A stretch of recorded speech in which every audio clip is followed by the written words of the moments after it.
میری بہن جاتی نا، بابا ایسا تعویذ دو میرے شوہر کے دل میں میرے لیے پیار پیدا ہو جائے. اگر تو اس کی پرسنل زندگی میں جھانک کر دیکھ، میری بہن اس کی بیوی اس کو 4 گالیاں دیتی ہے اس بیٹھک کے بعد. اس کے گھر میں خود مہابھارت مچا ہوا ہے. تو اگر وہ گھر میں محبت پیدا کر سکتا تھا تعویذ کی وجہ سے، تو اس کے گھر میں بھی تو محبت کا ماحول ہوتا. اگر وہ تجھے رزق دلا سکتا تھا تو 50 روپے کا تعویذ دے کر کے کیوں بیٹھتا دین بیچنے کے لیے؟ کیا وہ خود روزی نہیں کما سکتا تھا؟ کیا عقل پہ پتھر پڑے؟ لوگ ہمارے پاس آ کر کہتے ہیں تعویذ دیجیے حضرت، کاروبار میں تنگی ہے، بیٹی کو رشتہ نہیں آتا. میں نے کہا ہم سے بہتر تعویذ لکھنے والے قبروں میں سو رہے ہیں جو صدیوں پہلے آئے تھے. ان کی نگاہی تعویذ تھی، لیکن پہلے اتنے تعویذ نہیں مانگے جاتے تھے جتنے آج مانگے جا رہے ہیں. کیوں؟ پہلے لوگ اتنے پریشان نہیں رہتے تھے جتنے آج پریشان ہیں. تو لوگ کیا کہتے ہیں؟ ہم کو کسی نے کچھ کر دیا اس لیے کاروبار نہیں چلتا، ہم کو کسی نے کچھ کر دیا فیکٹریاں بند ہو رہی ہے، ہم کو کسی نے کچھ کر دیا کاروبار بند ہو رہا ہے، ہم کو کسی نے کچھ کر دیا بیٹی کو رشتے نہیں آتے، ہم کو کسی نے کچھ کر دیا اولاد نہیں ہو رہی ہے. میں کہتا ہوں نادان، کسی نے کچھ نہیں کیا، ہم نے خود کیا ہے. جس گھر میں زنا کے مناظر دیکھے جائیں اس گھر کے اندر تنگی نہیں ہوگی تو کیا ہوگا؟ اگر فیکٹریاں بند ہو رہی ہے تو کسی نے کچھ نہیں کیا، ہم نے اپنے ہاتھ سے اپنے پیر پہ کڑاڑی ماری. جو قوم خدا کی نافرمانی کرتی ہے اللہ اس کی روزی کو تنگ کر دیتا ہے. اللہ تعالیٰ اس قوم کو تنگ کر دیتا ہے، اس پہ روزی تنگ کر دیتا ہے. لوگ کہتے ہیں ہمارے گھر میں عیبی بچے پیدا ہوتے ہیں. میں نے کہا 2 وجہ آئی حدیث میں عیبی بچے پیدا ہونے کی. اس سے کسی میں شک نہیں کرنا کسی کے عیبی بچہ پیدا ہو جائے، اللہ کا امتحان بھی ہو سکتا ہے. لیکن 2 وجہ ہے. اللہ کے رسول علیہ السلام فرماتے ہیں کہ جس قوم کے اندر سود عام ہوگا وہاں پاگل پن عام ہوگا، پاگل بچے پیدا ہوں گے. اور جو قوم میں زنا عام ہوگا وہاں لنگڑے لولے بچے پیدا ہوں گے. آپ کہاں؟ ہم کہاں ہیں؟ کیا آپ نے جادوگروں کو خدا سے زیادہ پاورفل سمجھ لیا؟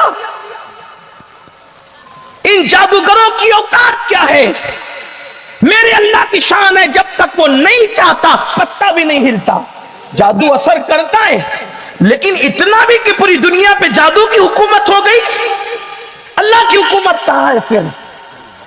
اللہ کی طاقت کہاں ہے پھر؟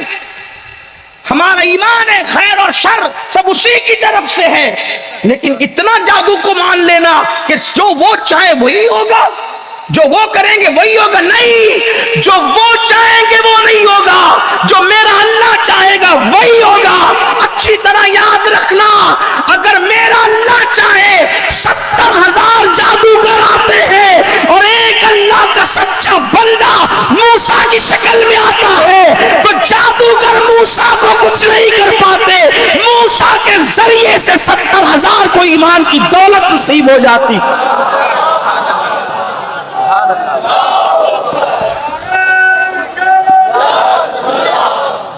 اپنے گھر کی مصیبتوں کا جائزہ لینے کے بعد اپنے اعمال کا بھی تو جائزہ لو،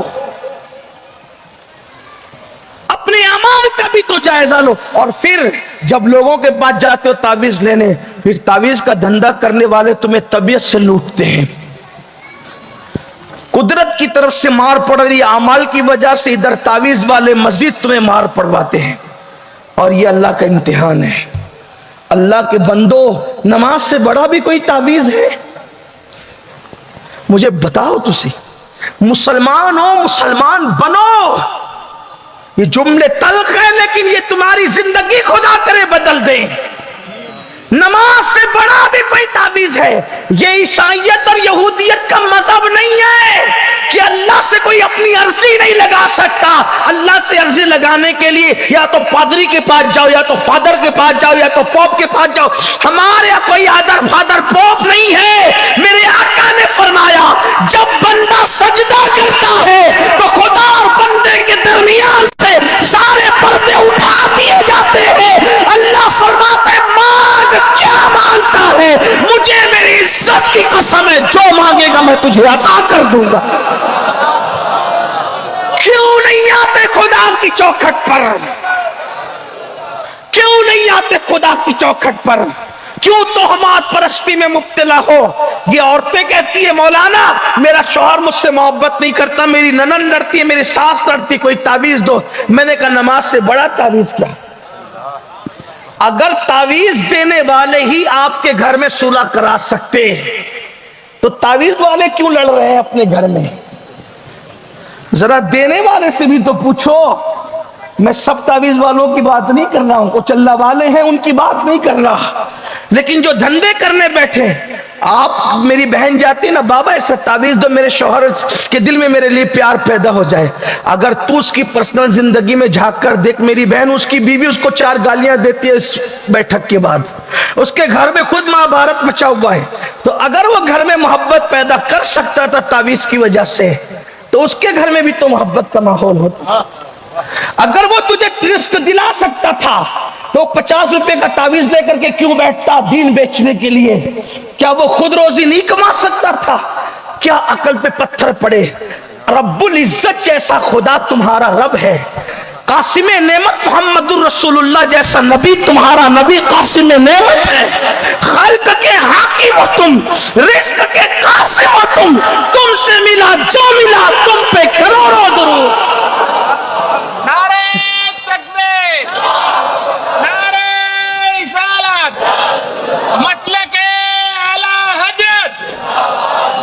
ऐसी बातें करो लोग कहते हैं ये मौलवियों को क्या समझता है। नहीं, मौलवियों को कुछ नहीं समझता, आप ही को सब कुछ समझता है, आप ही हमें समझाएं।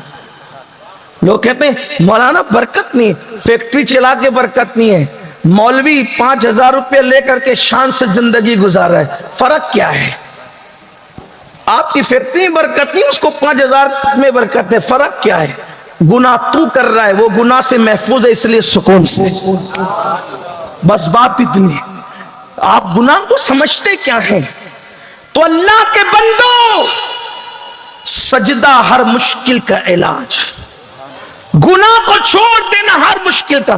देखो तावीज तो इमाम हसन ने दिया। एक शख्स आया, बारिश नहीं हो रही का इस्तिगफार पर।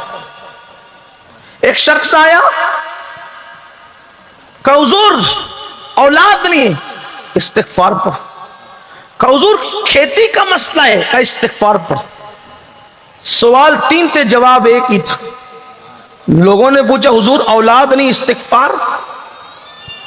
अब देखो किसी को इस्तिगफार वाला वजीफा देखो तो नहीं हजरत आप ही कुछ लिख के दो, मैंने नहीं कुछ करना। क्यों, मैं तो गुनहगार हूं हजरत, अल्लाह मेरी क्या सुनेगा। ये मायूसी कुफ्र है, कुफ्र। जब मैं खुदा की रहमतें सोचता हूं तो मुझे हैरत होती है। देखो आपको ही बताता हूं, शैतान जिंदा है कि मर गया, कुछ मालूम भी है। बोलो ना भाई, जो इल्म है बोलो तो सही, है कि मर गया। अरे मर जाता तो इतने फितने क्यों होते, फिर मुझे नमाज की तकरीर की जरूरत क्यों पड़ती, सुलह सपाटे की जरूरत क्यों पड़ती लोगों को। शैतान है कि मर गया, बोलो भाई, बोलो ना। अगर इल्म में तो बोलो, मर गया तो मर गया। तो मुझे ही बता दो शैतान की कब्र कहां है पाली वालों। भाई है कि नहीं, वो जिंदा है। और कब तक जिंदा रहेगा, कयामत तक। क्यों जिंदा रहेगा कयामत तक, क्यों। अल्लाह के नजदीक शैतान से बढ़ के कोई मरदूद है, बोलो नहीं है। फिर क्यों जिंदा रहेगा, जिंदगी किसने दी, बोलो। बोलना पड़ेगा, बारिश का असर होने नहीं देंगे, बोलिए।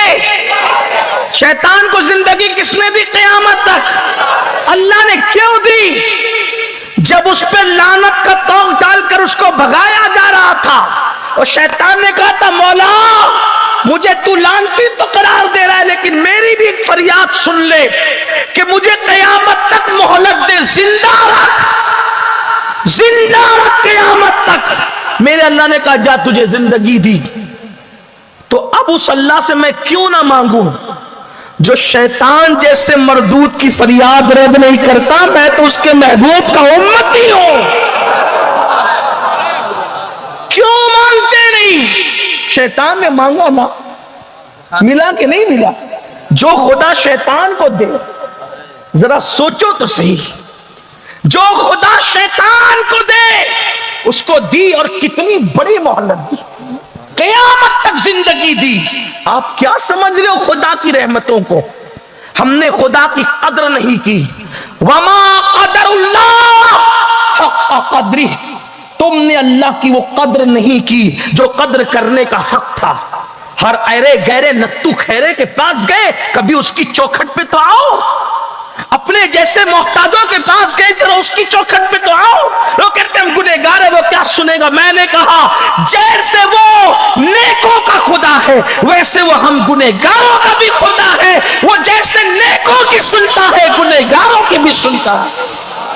बल्कि हमारे सूफिया तो यहां तक फरमाते, जब नेक कहते या अल्लाह तो एक बार कहता है लब्बैक या अब्दी, और जब मुजरिम और गुनहगार कहते या अल्लाह तो 3 बार कहता है लब्बैक या अब्दी, लब्बैक या अब्दी, लब्बैक या अब्दी। फरिश्ते कहते नेक पर 1 बार और गुनहगारों पे 3 बार। तो जवाब मिलता है फरिश्तों, जब नेक पुकारते हैं तो दिमाग में कहीं ना कहीं नेकी का तसव्वुर होता है, लेकिन जब पापी पुकारता है तो वो सिर्फ मुझी पे भरोसा करके पुकारता है। उसके करम के ठिकाने क्या है? तू करीम ही जो ठहरा तो करम का क्या ठिकाना? तू नवाजने पे आए तो नवाज दे ज़बान। मेरे कौम के जवानों, क्या नहीं है जो खुदा के यहाँ नहीं मिलता? मोहम्मदुर रसूलुल्लाह का वसीला देकर मांगो, पंजतन का वसीला दे के मांगो, गौस ख्वाजा का वसीला दे के मांगो, खुलफाए राशिदीन का वसीला दे के मांगो। हमारे पास खुदा ने कितने मजबूत वसीले दिए हैं, और अपने दिमाग से ये निकाल दो किसी ने कुछ किया है। हाँ 2-3% को कुछ मसाइल हो जाते हैं, लेकिन ज्यादातर जो कुछ हमारे गुनाह की वजह से है, जो कुछ हमारे जराइम की वजह से है। इमाम हसन से पूछा गया, हजरत औलाद नहीं थी, आपने इस्तिगफार पढ़ने के लिए कहा। बारिश नहीं हो रही थी, आपने इस्तिगफार पढ़ने के लिए कहा। खेती का मसला था, आपने इस्तिगफार पढ़ने के लिए कहा। तो आपने फरमाया क्या तूने कुरान नहीं पढ़ा? अल्लाह फरमाता है जब तुम अल्लाह की बारगाह में इस्तिगफार करोगे तो अल्लाह तुम्हें माफ कर देगा। अल्लाह अकबर। फिर फरमाया जब तुम तौबा करोगे तो अल्लाह सर्राटे की बारिश नाजिल फरमाएगा, और जब तुम इस्तिगफार करोगे अल्लाह तुम्हें अच्छी औलाद अता करेगा और वो तुम्हारी खेतियों को हरा कर देगा। इस्तिगफार की बरकत ये है, तौबा की बरकत ये है। मेरे आका फरमाते सज्जदुल मासूमीन, एक दिन में 70 मरतबा मैं खुद इस्तिगफार करता हूँ, एक दिन में 100 मरतबा मैं खुद इस्तिगफार करता हूँ। मेरे प्यारे भाइयों और बहनों, आज हमने तावीज़ बनाने वाले के बारे में कुछ अहम बातें सुनी। हमें याद रखना चाहिए कि हर तावीज़ देने वाला इंसान एक जैसा नहीं होता, लेकिन अगर कोई अल्लाह के नाम के बजाय शिर्क, गैर शरई नक्श या लोगों को धोखा देने वाले तरीके अपनाता है तो ऐसे लोगों से बचना चाहिए। एक मुसलमान का सबसे बड़ा सहारा अल्लाह ताला है। अपनी परेशानियों में सबसे पहले अल्लाह से दुआ करे, कुरान की तिलावत करे और सही अकीदे वाले भरोसेमंद उलमा से दीन की बात पूछे। किसी भी ऐसे शख्स के झांसे में ना आए जो डर दिखाकर या बड़े बड़े दावे करके आपसे पैसे ऐंठे।